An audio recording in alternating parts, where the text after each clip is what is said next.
La semana pasada hemos empezado el estudio en el libro de los Hebreos, ¿no? La carta a los Hebreos, y vimos el capítulo 1, el capítulo 2, y hoy día nos toca el 3 y el 4. Y vamos a ver el día de hoy la superioridad de la fidelidad del Hijo de Dios. La superioridad de la fidelidad.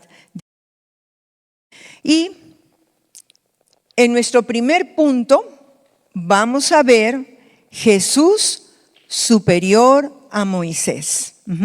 Jesús superior a Moisés. Y vamos a leer del capítulo 3, verso 1 al 6. Dice: Por tanto, hermanos santos, participantes del llamamiento celestial, considerad al apóstol y sumo sacerdote de nuestra profesión, Cristo Jesús, el cual es fiel al que le constituyó, como también lo fue Moisés en toda la casa de Dios. Porque de tanto mayor gloria que Moisés es estimado digno cuanto tiene mayor honra que la casa el que la hizo. Porque toda casa es hecha por alguno, pero el que hizo todas las cosas es Dios. Y Moisés, a la verdad, fue fiel en toda la casa de Dios como siervo, para testimonio de lo que se iba a decir. Pero Cristo, como hijo sobre su casa, la cual casa somos nosotros, si retenemos firmes hasta el fin la confianza y el gloriarnos en la esperanza. Bien. Luego, el autor del libro de Hebreos, luego de animar a los hermanos a que fijen su mirada en Jesús, el autor de esta carta entonces compara a Jesús con Moisés. Lo compara. No compara la fidelidad de ellos, porque se dice de que los dos fueron fieles. Lo que dice es que Jesús es superior a Moisés. Es superior a Moisés. Pues si bien Moisés, ¿no?, él hizo la casa de Dios, el tabernáculo, Dios es el que hizo todas las cosas. Moisés solo hizo la casa de Dios, el tabernáculo, pero Dios hizo todas las cosas. Entonces es superior a Moisés. Y dice, y Moisés a la verdad fue fiel en toda la casa de Dios como siervo, para testimonio de lo que se iba a decir.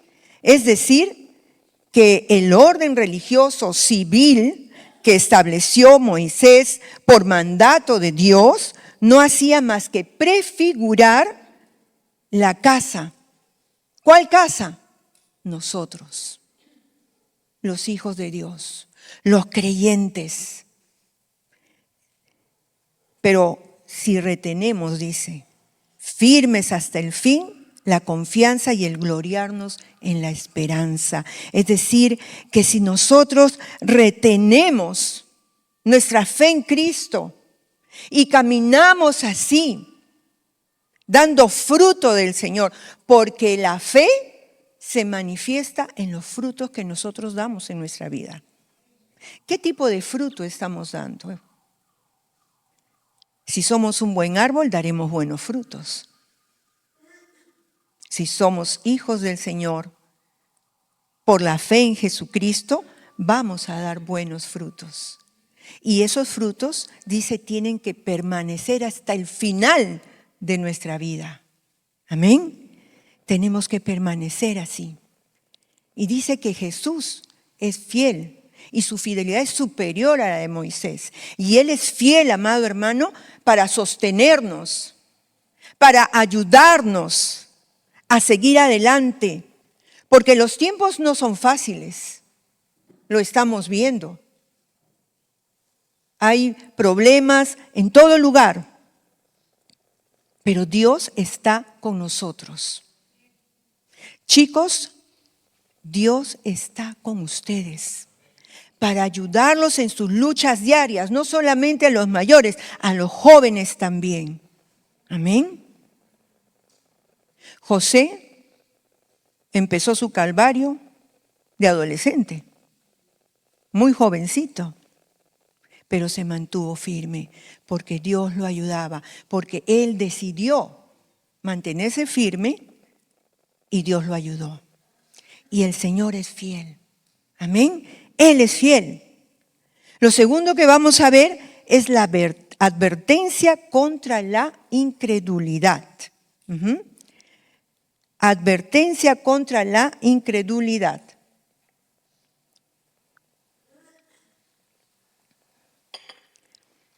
Dice, establecida la superioridad del Evangelio de Cristo sobre la ley de Moisés, entonces el autor procede a explicar el significado del Salmo 95 para advertirle a sus lectores, ¿no?, el castigo por la desobediencia a la ley fue severo, dice, les advierte. ¿Cuánto mayor no será a la infidelidad del Evangelio? Si el castigo por desobedecer, rebelarse contra la ley que Dios le dio a Moisés fue severo, ¿cuánto más si somos infieles al Evangelio que lo trajo Jesús, el mismo Señor, el mismo Dios? Tenemos que mantenernos fieles al Señor Jesús. Amén. Fieles a sus buenas noticias, porque Evangelio es buenas nuevas. Por eso dice, tenemos que mantenernos fieles al Evangelio de Cristo. Y el Salmo 95 entonces comienza a describir el juicio de Dios sobre la desobediencia de los israelitas. Y vamos a ver qué cosa nos puede enseñar a nosotros. En el verso 7 dice, por lo cual, como dice el Espíritu Santo, si oyereis hoy su voz. Por lo cual, como dice el Espíritu Santo, si oyereis hoy su voz. Dice el Espíritu Santo. Y al igual que otros escritores del Nuevo Testamento, el autor de los Hebreos considera que las Escrituras son la palabra del Espíritu Santo.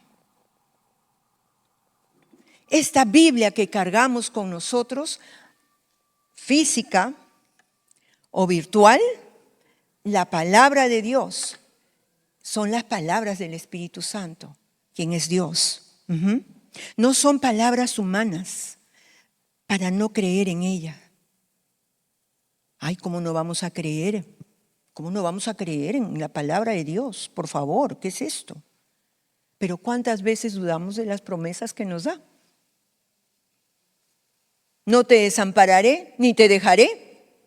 Y cuando el Señor nos demora en darnos un trabajo, estamos ya llorando, a grito pelado. Está bien llorar, ¿no? Pero comenzamos, pero que ya nos da, como decía el chavo, la chiripiolca. ¿Ah? Pero dice la palabra entonces que nosotros tenemos que oír la voz del Señor, escuchar la voz del Espíritu Santo cuando nos habla en su palabra. Porque la palabra de Dios es la voz del Espíritu Santo. Yo quiero que el Espíritu Santo me hable. Y creemos que va a venir y nos va a hablar al oído. Oye, ¿cómo estás? Tienes que hacer esto o lo otro. No, pensamos, pero nos olvidamos que aquí está su palabra y lo tenemos como conocimiento, pero acá. Porque si yo lo tengo acá, entonces cada día lo voy a buscar. Porque tengo fe que Él me va a hablar. Entonces tenemos nosotros que buscar al Señor en su palabra. En su palabra. Cuando estamos estudiando la Biblia, en los cursos, por ejemplo, del discipulado, no es cualquier estudio. No es como estudiamos en el colegio, en el instituto, en la universidad, etcétera. No. Estudiamos la palabra y en esos estudios el Señor nos está hablando. No es por aprender, porque quiero terminar y vean que yo estoy estudiando. No. Es porque Dios nos está hablando. Y Él quiere revelarnos la voluntad de Dios para la iglesia y para los creyentes y para los que no conocen a Cristo. En el verso 7 al 11 va a decir: por lo cual, como dice el Espíritu Santo, si oyereis hoy su voz, no endurezcáis vuestros corazones como en la provocación, en el día de la tentación en el desierto, donde me tentaron vuestros padres, me probaron y vieron mis obras 40 años. A causa de lo cual me disgusté contra esa generación y dije: siempre andan vagando en su corazón y no han conocido mis caminos. Por tanto juré en mi ira, no entrarán en mi reposo. Dice: si oyeres hoy mi voz. Y eso está en el Salmo 95. Y dice el autor que se refiere a la desobediencia de Israel. Israel fue sacado de la esclavitud de Egipto y pasaron en el desierto. Pero ¿qué pasó ahí? Desobedecieron al Señor. No le creyeron. Pecaron de incredulidad y no permanecieron fieles a Dios. Salieron todos felices, ¿no? Bien, ¿no? Cantando ahí, alabando a Dios. Pero qué pronto se olvidaron de Él. ¿Recuerdan? Cuando Moisés se fue los 40 días y 40 noches al monte a hablar con el Señor. ¿Y qué hizo el pueblo? Ya se fue. Ya no va a venir. Mira cuántos días han pasado. Y a veces nosotros también: Señor, háblame. Y a veces parece que el Señor no nos hablara, ¿no? Pero Señor, me estás hablando de esto, pero yo te he preguntado tal cosa, Señor. ¿Cuándo me vas a responder? Me hablas de otras, pero no de lo que yo quiero. Pero Dios tiene su tiempo para todo. Aún para contestarnos esas preguntas que estamos anhelando escuchar. Y a veces, como los israelitas, nos rebelamos, nos molestamos con el Señor, porque no me contesta pues cuando yo quiero. Tenemos que aprender a esperar. Este pueblo desapareció Moisés 40 días, 40 noches y ya se estaban haciendo otro Dios. Y nosotros a veces volteamos nuestro rostro a otras personas que ni siquiera conocen a Dios. Porque bueno, pues si el Señor no me habla, me hablará Él o ella. Esperemos en el Señor. No seamos infieles. Porque ellos, por su infidelidad, no entraron a la tierra prometida. Que no nos pase a nosotros. Que no nos pase como a ellos. Esa tierra prometida, que ese reposo en el Señor. Y el verso 8 va a decir: no endurezcáis vuestros corazones como en la provocación, en el día de la tentación en el desierto. Dice: no endurezcáis vuestros corazones. El Espíritu le habla al creyente acerca del pecado, del juicio, de la justicia, como va a decir en Juan 16, 8 al 11. Y si no hacemos caso a la voz del Señor, el corazón se va a ir endureciendo. Cuando nosotros no obedecemos al Señor, cuando nosotros hacemos caso omiso a lo que el Señor nos está diciendo, el Espíritu Santo se va apagando, se va callando, porque Él no nos va a insistir todo el tiempo. Y entonces el corazón se va a ir endureciendo. No es que te esté permitiendo hacer lo que tú no deberías hacer. Es que si tú no le haces caso, si no le hacemos caso, comienza a guardar silencio. Como alguien decía, el Señor es un caballero. Él no te va a aventar la puerta. Él no te va a jalonear. El que te jalonea y te tira a la puerta es Satanás. Pero el Señor no. Así que apenas el Señor nos esté hablando, seamos sensibles a su voz. No seamos como el pueblo de Israel, que endureció su corazón. Endureció su corazón y ya no lo escuchó, pues. Vuelvo a repetir, si nosotros no obedecemos al Señor, Él va a empezar a guardar silencio. No es que te esté dando el pase para lo que Él te está diciendo que no debes hacer, sino que ya comienza a guardar silencio. Entonces, no endurezcamos nuestro corazón, dice el Señor. El verso 13. Antes, exhortaos los unos a los otros cada día, entre tanto que se dice hoy, para que ninguno de vosotros se endurezca por el engaño del pecado. Exhortando los unos a los otros cada día. Cada día.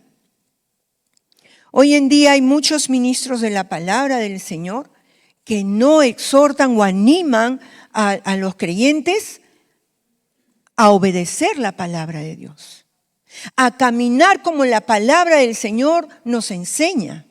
Hay mucho. Quieren predicar o predican lo que la gente quiere oír. El amor de Dios, pero el amor de Dios desde un punto de vista humano. Porque piensan de que porque Dios es amor y perdona todo y te deja todo bueno, ¿no? Y no es así. El amor, dice, no permite nada indebido. El amor de Dios no permite nada indebido. Nos va a corregir. Nos va a corregir. Y dice que tenemos que estarnos exhortando los unos a los otros. No solamente los predicadores, los pastores, los maestros, sino entre nosotros mismos. Animarnos a caminar en santidad. Si vemos que nuestro hermano, nuestra hermana está haciendo algo que no está bien a la luz de la palabra, y eso no quiere decir que de repente, cayó, qué sé yo, en fornicación, en adulterio. No. Pero, si es una mentirita blanca nomás, no le va a pasar nada a mi hermano. No, sí le va a pasar. ¿Sabes qué le va a pasar? Que el oído espiritual se le va a taponear. Y ya no va a poder escuchar la voz de Dios diciéndole cómo se debe conducir en esta vida. Cómo debe caminar.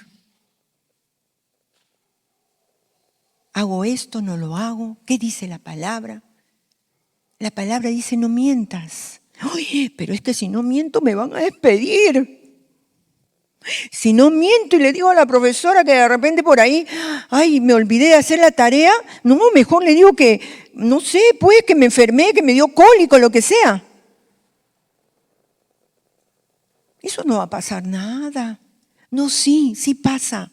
El oído espiritual se nos va taponeando. Y vamos a seguir caminando cada día más en oposición a la palabra de Dios hasta que terminamos o siendo unos cristianos carnales que viven como les parece, o nos vamos a terminar yendo al mundo. Tenemos que obedecer la palabra de Dios. Tenemos que escuchar, dice. No endurecer nuestros corazones, sino más bien corregirnos unos a otros. Pero se va a resentir la hermana, el hermano, y yo no quiero perder su amistad. Preferible que pierdas su amistad, que él se pierda cada día involucrándose más con el pecado. Porque el pecado no se va a quedar ahí nomás. Va a irle ganando terreno en su vida.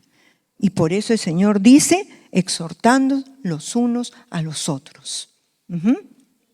¿Ya? Entonces, a animarnos a vivir en santidad unos a otros, hermanos. El verso 18, ¿qué va a decir? Y a quienes juró que no entrarían en su reposo, sino aquellos que desobedecieron, y vemos que no pudieron entrar a causa de incredulidad. No entrarían en su reposo, dice.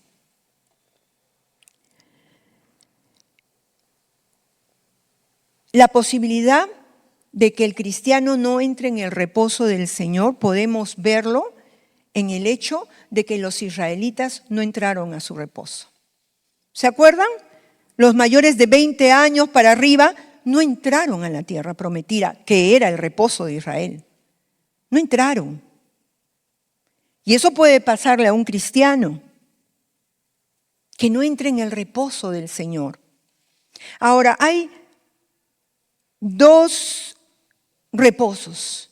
El reposo acá, en esta vida, que nos da el Señor con su consuelo, su paz, ya vamos a ver.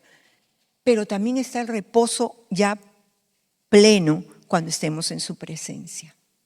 ¿Y por qué dice que algunos no entrarán también en ese reposo? A veces creemos que tenemos a Jesús en nuestro corazón, sinceramente, pero nuestra vida no da ese fruto. Y cuando nos toque partir, no podremos entrar. Por eso dice que tenemos que examinar nuestros corazones a la luz de la palabra. El salmista va a decir, Señor, examíname. Pedirle al Señor que Él nos examine. Porque si nos examinamos nosotros a la luz de nuestros pensamientos, fácil, nos sacamos 20. ¿Ah? Pero si nos examinamos a la luz de la palabra, ¿cómo estaremos? Siempre habrán cositas que corregir hasta el día que lleguemos a su presencia. Entonces, el escritor señala dos cosas. Dice, los israelitas habían conocido el poder redentor del Señor. ¿Y quiénes fueron los que, habiendo oído, le provocaron? ¿No fueron todos los que salieron de Egipto de mano de Moisés? Y habían visto, dice, sus obras poderosas. Todo lo que hizo Dios por ellos en Egipto, ¿no? Las 10 plagas. Tremendo. Y ellos habían visto todas esas obras. Y aún así desobedecieron porque no querían creer las promesas de Dios ni acatar sus advertencias. Por eso cayeron muertos en el desierto y no lograron entrar a la tierra prometida. Entonces tenemos que ver en ellos una enseñanza para nuestras vidas. A veces aquí mismo no entramos en el reposo del Señor, pero porque no tenemos comunión verdadera con Él.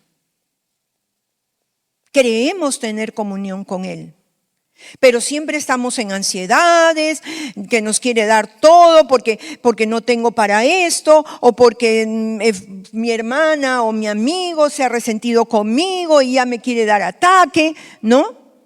No hay reposo. No hay reposo.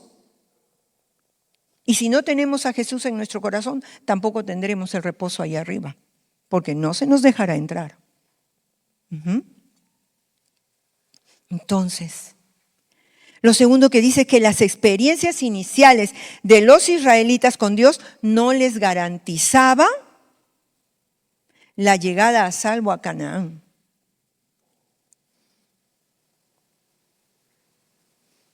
Recibimos a Jesús. Y bueno, yo no sé, pero ya les he contado que en mi experiencia recibí a Jesús, Dios mío, es decir, qué lotería ni qué lotería. No, era una cosa pero impresionante, la alegría, la paz. Era increíble lo que me había sucedido. Impresionante, se los digo así de veras. Yo llegué a mi casa, mi mamá me dijo hasta de qué me iba a morir, ¿no? Porque me había ido a otra iglesia. Yo le habían dicho mis hermanos, mis hermanas, le habían dicho, se ha ido a la iglesia. Mi mamita creía que me había ido a su iglesia, ¿no? Pero me había ido a otra. ¡Ay! Es decir, ahí nomás me dijo, pero ya no. Pero yo sentía que no llegaba nada de eso. Parecía que me habían forrado con 100 colchones y nada. Y mis hermanas y Nela, es que no saben lo que me ha pasado. Estaba feliz, chapé a mi hija que todavía estaba chiquita y me fui contenta a mi casa, ¿no? Estamos con toda esa alegría. Así ellos salieron de Egipto. ¿Quién no va a salir feliz después de haber estado esclavizados de una manera tan cruel? Salieron con una alegría tremenda. ¿Ah? Pero eso no les garantizaba cómo iba a ser después. Ya vimos que en el desierto tuvieron problemas, hasta miles cayeron muertos por su desobediencia, por su incredulidad. Y también nosotros podemos haber recibido al Señor Jesús, pero de repente en nuestro caminar cristiano andamos, exacto. Amén. Que nos ven y dice, así es un cristiano, no quiero. ¿Para eso voy a recibir a Jesús? Dirá otro, no. Llorando por todas las esquinas o gritando a todo pulmón en la casa. Y pobre en el micro si alguien me permiso y me toca un poquito. ¿Hasta de qué va a morir? Le voy a decir. Pero sí hemos recibido a Jesús. Pero nos pasa como les pasó a ellos, que no vivimos en el reposo del Señor. Tenemos que vivir en el reposo del Señor. Amén. Y lo tercero que vemos acá es el reposo del pueblo de Dios. El reposo del pueblo de Dios. Y vamos a leer verso 1,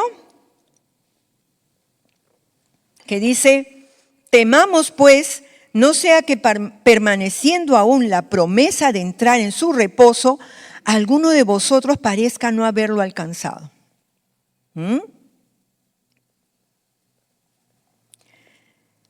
Algunos estudiosos dicen que ese reposo es la comunión con Dios. Esa comunión con Dios que se da cuando lo buscamos en nuestros tiempos devocionales, cuando oramos, ¿no? Venimos a la iglesia, etc. O sea, hay comunión con Dios. Ese es el reposo. Y otros dicen que es el reposo eterno, ya cuando estamos con Él en el cielo. Pero sea lo uno, sea lo otro, y yo pienso que son las dos cosas, y algunos autores también piensan que son las dos cosas, porque aquí hay un reposo, y dicen reposo parcial.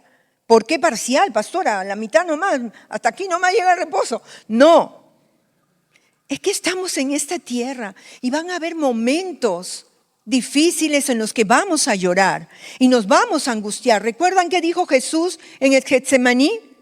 Mi alma está angustiada hasta la muerte. Estaba angustiado porque no se iba de fiesta. Se iba a morir de la manera más vergonzosa y dolorosa porque iba a sufrir la separación de su padre. ¿No? Y aquí también nosotros tenemos nuestras pruebas, nuestros momentos difíciles, y por eso es un reposo parcial. Porque entonces llego con mi problema, quiero llorar. Y me acuerdo que mi consejera, cuando recién había yo recibido a Jesús, vivía para mi bien y bendición, y no sé si para el de ella, cuando pasaba algo ya estaba en su casa, ¿no? Pero iba a su casa y yo estaba llorando. Y me hablaba y me consolaba y me animaba, ¿no? Me exhortaba ahí animándome a que siga adelante, que perdone, etcétera, etcétera. Momentos que vamos a tener así. Y ella me decía algo: cuando tengas problema, vete a tu cuarto, enciérrate, ponte de rodillas y entrégale a Dios ese problema. Y no te levantes hasta que tengas paz. El reposo, el consuelo del Señor. Amén. Ese es el reposo del Señor, acá. Parcial porque nos vamos a angustiar o vamos a estar tristes. Pero a la hora que se lo entregamos, entonces viene la paz, viene el consuelo. Ojo que a veces no queremos ser consolados. Ay, pastora, ¿cómo va a ser? Sí. Lloraba, me acordaba del problema con mi hija y lloraba. Y un día el Señor me recuerda así, ese momento es vívido. Me subo al bus, me siento y en eso el Señor diciéndome, y es Raquel que llora a sus hijos porque no quiere ser consolada. Dios quería consolarme, pero era yo la que no recibía el consuelo. El reposo del Señor. Y ahí, en ese ómnibus, me acuerdo, me puse a orar y le entregué mi carga al Señor. Tenemos el reposo del Señor acá. Cuando estamos en los problemas, cuando estamos en dificultades. Y va a decir el verso 3.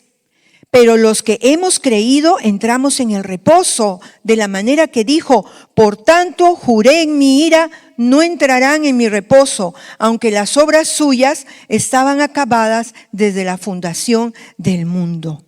Solo los que han creído al mensaje de salvación de Cristo entran en ese reposo espiritual en Dios. Solo el que tiene a Jesús. Y por eso yo a todo aquel que no tiene a Jesús en su corazón, yo le invito a que lo reciba. ¿Quieres ser consolado? Recibe a Jesús en tu corazón. A veces, vuelvo a decir, como hijos de Dios, a veces no recibimos el consuelo, porque estamos tan enfrascados en nuestro dolor que no escuchamos al Señor que nos quiere consolar. Escuchémosle y podamos entrar así en su reposo.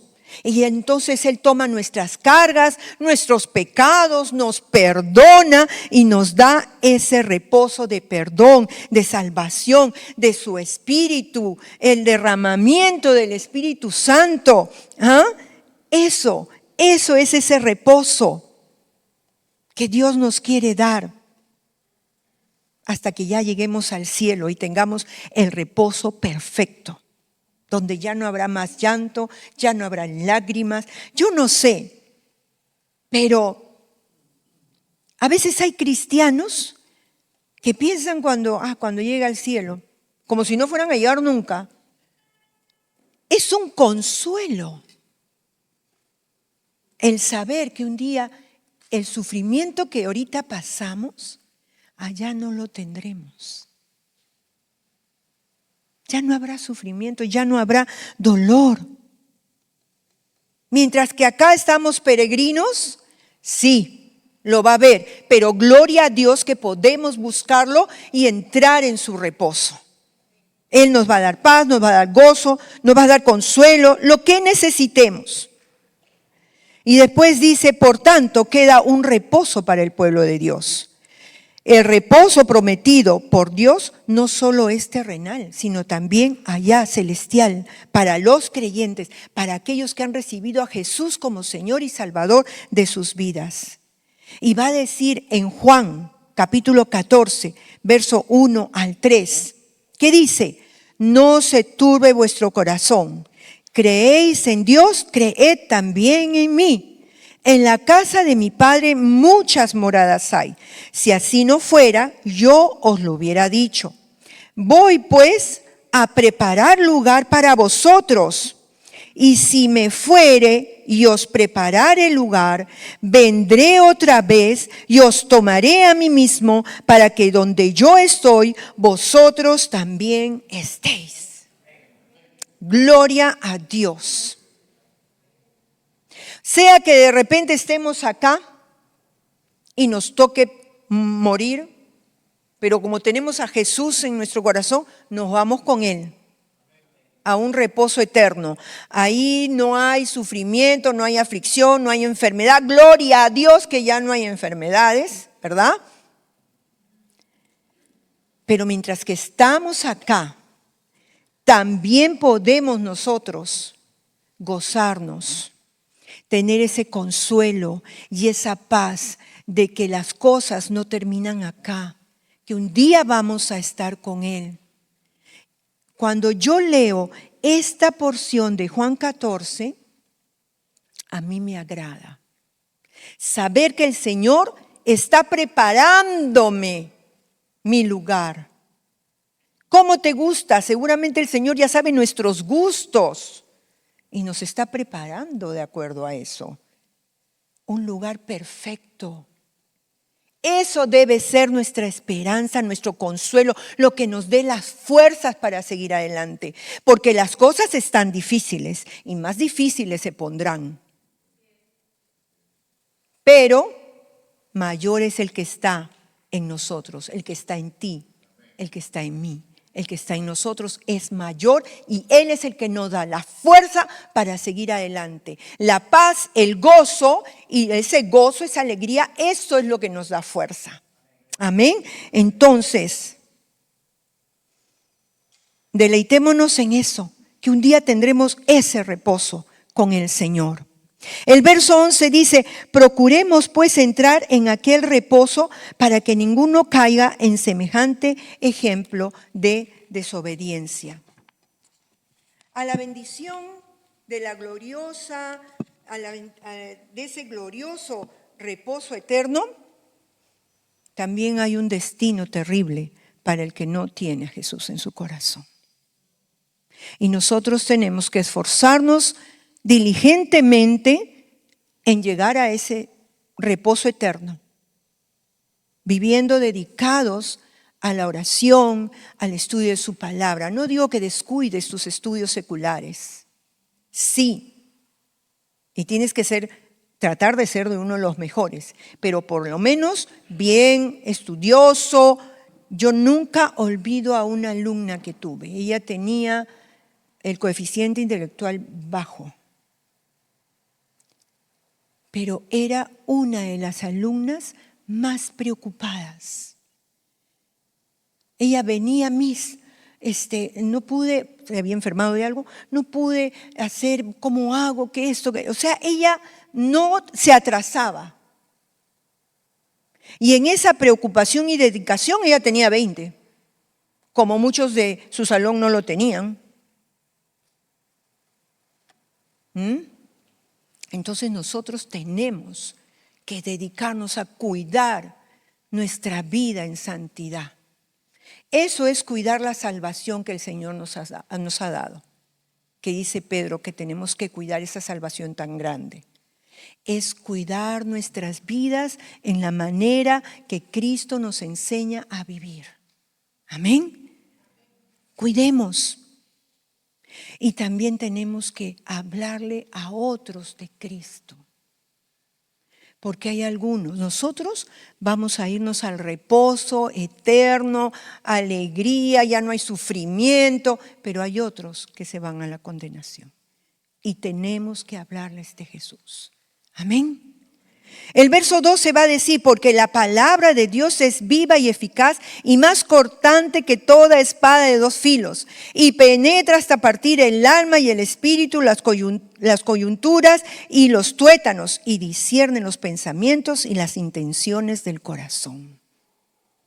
La palabra de Dios es una espada que penetra para dar vida. Dice que es mejor que una espada de 2 filos. Una para dar vida y la otra para dar muerte.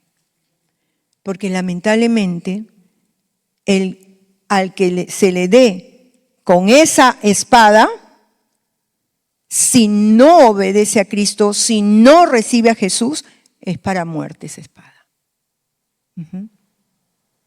Para el que sí recibe a Jesús es una espada que da vida. Pero no solamente eso, sino que dice que discierne los pensamientos. ¿De quién? De nosotros, sus hijos. Él sabe qué intenciones hay en nuestros corazones. ¿Por qué estudiamos la palabra? ¿Para que vea que lo estoy haciendo? ¿Para ser los que más sabemos? ¿Por qué? ¿No debería ser para conocerlo más a nuestro amado Señor? para conocer todo lo que Él tiene para nosotros y lo que desea de nosotros? Él sabe cuáles son las intenciones de nuestro corazón. ¿Por qué le servimos? ¿Porque nos fuerzan? ¿Para que no me digan nada? ¿Para que vean cómo les sirvo? Tiene que ser por amor y gratitud a la salvación tan grande que Él nos ha dado. Amén. Verso 14 dice, por tanto, teniendo un gran sumo sacerdote que traspasó los cielos, Jesús, el Hijo de Dios, retengamos nuestra profesión. Y dice que una vez que Él dio su vida por nosotros en esa cruz, murió, resucitó y subió al cielo y está a la diestra del Padre. ¿Y sabes qué está haciendo por nosotros? Intercede por nosotros. ¡Qué tremendo! No estamos solos, hermano. Dios sabe nuestras cargas, nuestras luchas. Y Él intercede por nosotros. Nosotros le pedimos, y tiene que ser así, ¿no? Hermanito, hermanita, ¿puedes orar por mí, por favor? Porque tengo tal y cual problema. Ora, por favor. Amén, gloria a Dios. Eso tenemos que hacerlo. Sí o sí, la palabra lo enseña. Pero hay otro que está intercediendo por nosotros y es Cristo Jesús. Gloria a Dios, ¿verdad? Gloria a Dios. El verso 16 dice, acerquémonos pues confiadamente al trono de la gracia para alcanzar misericordia y hallar gracia para el oportuno socorro. El Señor conoce nuestras debilidades, así que no tratemos de ocultárselas ni disfrazarlas. Así, con libertad, hablemosle y digámosle, yo quiero hacer tu voluntad. Yo nunca olvido cuando una vez me dijeron, tienes que hacer tal y cual cosa. Y yo me quería morir, hermanos, porque yo no quería hacer eso. No quería. ¿Y ahora qué hago? Y me fui a mi casa y me puse de rodillas y me puse a llorar. Y Señor, ayúdame porque no puedo y no quiero hacerlo, pero ayúdame. Hermanos, lloré hasta que me fui subiendo a mi cama así, a gatas ahí, hasta que me eché y me dormí. Y al día siguiente Dios había cambiado mi corazón para hacer aquello que yo por ningún motivo quería hacer. Él sabe nuestras debilidades y quiere ayudarnos. Y está ahí en el trono de la gracia, dice. ¿Qué cosa es ese trono de la gracia? Es ese trono de donde fluye la misericordia, el amor de Dios para ayudarnos cualquiera sea nuestra circunstancia. De ahí fluyen las bendiciones. El derramamiento del Espíritu Santo. Pero yo ya recibí el bautismo hace unos años. Pero ¿cómo estás? ¿Tu vida habla de que tienes un bautismo del Espíritu Santo? Pues anda al trono de la gracia. Póstrate ante Él y dile, yo quiero, Señor, esa gracia. Amén. Ese es nuestro Cristo. Ese es nuestro amado Señor, fiel.